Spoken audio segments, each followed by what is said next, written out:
When you come forward to serve the Lord, prepare yourself for trials, but also prepare yourself for miracles.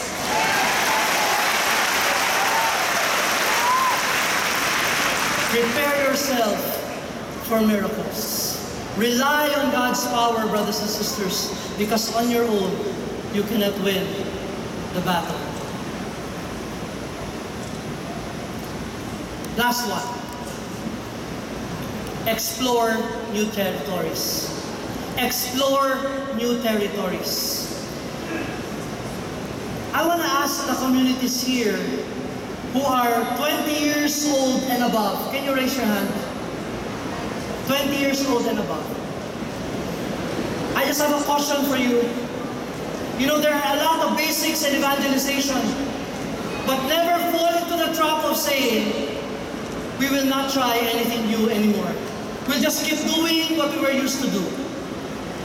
Do not be afraid to innovate. Do not be afraid to explore new ways to evangelize. You see, Pope Francis himself said there is a new evangelization. The basic core of evangelization is the same, but the methods must change. The methods must change. Do not fall into the trap of saying, eto na lang ginagawa namin, ito pa rin gagawin namin. The church is calling us to innovate. Everybody say the word innovate. We want to reach out to young people. I want to talk to the older communities here. If we do not innovate, I'm afraid many of the communities will slowly die. Because the young people need also to hear the gospel of the Lord. But the problem is, the young people are in new medium. They're in the internet. They're in the apps. They're in mass media. We have to be where they are. You know why? Because the enemy is there too. And if we don't get to them before the enemy does, say goodbye to the next generation of Catholics and Christians in this country. We need to innovate. Of course, we have core programs. We must stick to them. We have our core competencies as communities. Iba-iba tayo ng strength per community. Stick to them. But never be afraid to discern and pray and ask the Lord to open your minds to new things. In our community, we started an app called One Touch. We wanted to go where the people are. We have a radio program. We're into mass media. You know, Catch Fire started in 2011 in Phil Sports Arena in Ultra in Manila. This is something new for many of us. But we want to give it a try. We want to explore new territories. What if we did not? Do you think Mark Alejo will be here today? That young man was mountain bound. He was due to becoming an NPA. But praise be to God, there was Catch Fire in 2011, and by the grace of God, his life was never the same again. Do you want your children to encounter the Lord? Do you want the young people in this crowd to encounter the Lord? I was looking around a while ago, and I saw young children as young as 5, 7, 8 years old raising their hands in worship. Brothers and sisters, we want to bring the little children to Jesus, because He Himself said, let them come to me, and we have to bring them to the Lord. We must not be afraid to explore new territories. You know how I was evangelized? Because somebody thought out of the box. Everybody say out of the box. This person thought out of the box. I was evangelized by a 6'3", 6'4" American. He wanted to bring me to the LSS, but I didn't want to go. But he knew I liked basketball. So he thought out of the box, maybe if I talk basketball to this guy will go to the LSS. What did he do? He approached me one day and said, Bobby, let's play one-on-one. If you win, hindi na kita kukulitin.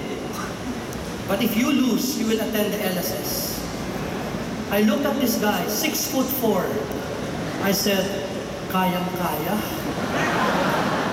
And we started playing one-on-one. You know what? This guy was serious. Not so much in playing basketball, but serious in making sure that I attend the LSS. Hirap na hirap po akong makashoot. Pag ganyan ako, babantayan ako, hindi ako makalapit sa ring. The best thing I could do was a 3-point layup, hindi pa umabot.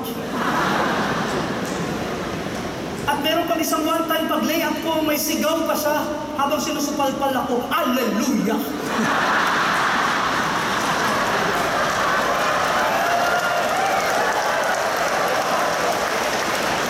And after that, you know what the score was? 12-3. I lost the game. At ang yabang pa niya, nilagay pa yung bola sa harap ko. Sabi niya, see you on Monday for the LSS. Ako naman, I attended the LSS because I wanted a rematch. Not knowing that when I attended the LSS, I met somebody bigger than him. Somebody whose love was bigger than him. Somebody who changed my life forever. Jesus came into my life because of this love. Brothers and sisters in the Lord, explore new territories. Let me go through the 4 ways again. F, find your mission field. Everybody say F. Find your mission field and be faithful to it. I, invest your whole life in God. R, rely on God's power. E, explore new territories. What do you have? What do you have? Brothers and sisters, the Lord is calling you today. When the doors of IEC open and you go out, and when the doors close, it's time to bring God's fire out there into Cebu City. We want to go out there bringing the fire of God's love after Catch Fire. We want to go out there, touch lives, and become instruments of the Lord. Palakpakan natin ang Panginoon.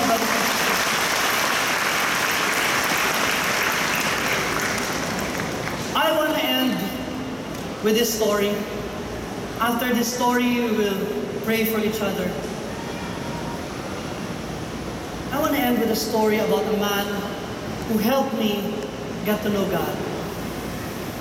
One of the people I look up to when I was a young student in the university was a man by the name of Rohel Plata.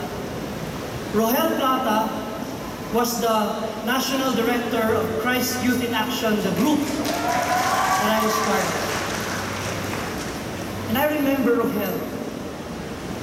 At a very young age, Rohel was a full-time missionary living single for God. And his ministry was to young people like me at the time. But Rohel had a problem. At a very young age of 32, he was diagnosed to have lymphoma, the most aggressive type of cancer. And Rohel, who was very jolly and very joyful, when he learned that he had cancer, he was sad for a day. But the next day, he was back to his jolly self. In fact, the doctor could not understand why he was so happy. He even told Rohel, Rohel, halika, tanggapin mo na. Sabi ni Rohel, ano, may bibigay ka ba daw? Tanggapin mo na, nasa denial stage ka, dapat malungkot ka. And Rohel said, sige Doc, I will try to be sad. Why? Because Rohel said, I'm in an all-win situation. If I die, I get to see the love of my life, Jesus Christ. But if the Lord will heal me, I will get to continue to do what I love to do, which is preaching and ministering to young people. I'm in an all-win situation. That's why Rohel was joyful. But you know what? In the last few months of Rohel's life, he preached still with a lot of joy. But I remember my father telling me, because at one point, when Rohel was in Davao, he stayed at our house. And my father would tell me, you know, Bob, si Rohel, komedyante, no? Because Rohel he was my idol. He loves to make people laugh with his talks. But sabi niya, when Rohel enters his room at home, where he stayed for a few days in our house, I could hear somebody crying behind the door. The cancer was spreading, and it was so painful. And he could hear Rohel crying, actually saying, Lord, ang sakit-sakit ng cancer. But after crying for a few hours, Rohel would come out smiling again, preaching again, serving again. Brothers and sisters, Rohel passed away after a few years. But you know what? He outlived his cancer doctors. All of them died ahead of him of cancer. But Rohel lived for 5 more years. And when he passed away, I remember I was at the wake.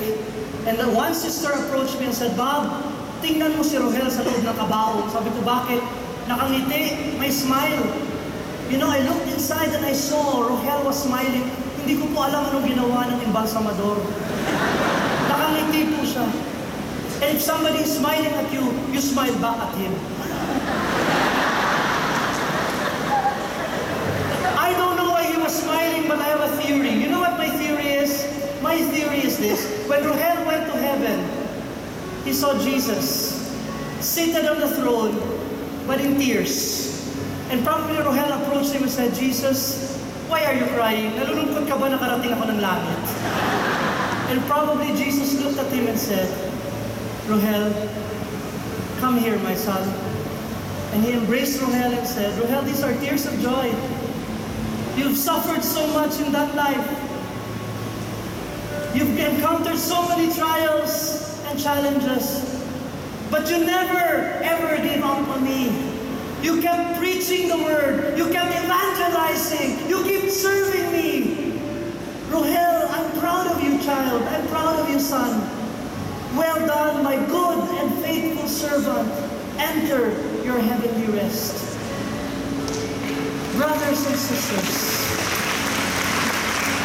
anybody here tired of bringing God's love out there? Maybe you're 16, or maybe you're 60.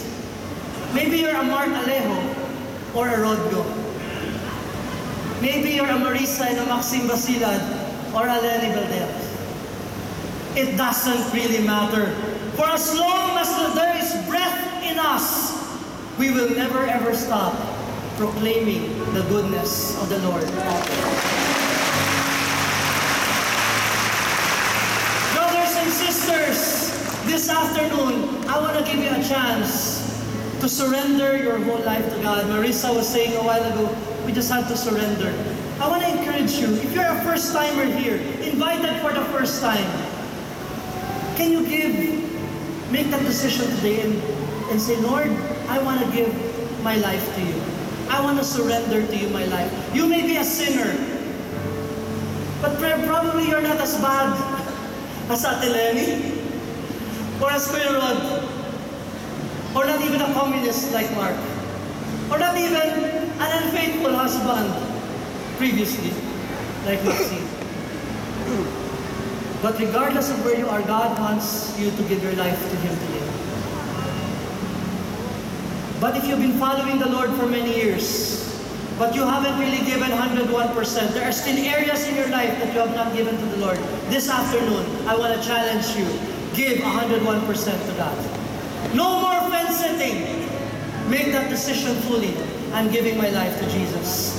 I'm giving everything to my one and true King. I want to ask you now, before we sing this song, those who would like, first time kayo dito, you want to give your life to God today, just like Mark when he did that 5 years ago. I invite the first timers, those who haven't done this before, to just stand up from where you are and just surrender your life to God. Stand up and do not be afraid. And for those who have been following the Lord, but you have not really given 101% to God, I invite you now to rise up and say, Lord, count me in. I'm giving 101% to you. I'm giving everything to you today, Lord.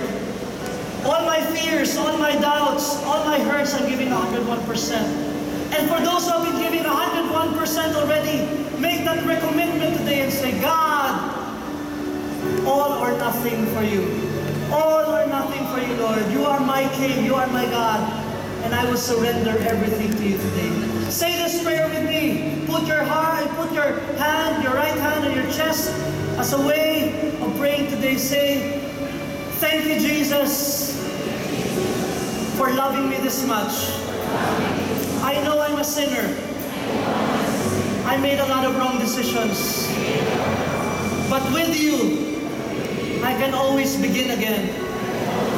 And in this Advent season, I want to start once more. To give my whole life to you. To turn away from any sin, big and small alike, and surrender my whole life to you. You are my King. You are my personal Lord and Savior. And I want to love you with everything that I am, Jesus. Palakpakan po natin ang Panginoon. Let's use this song.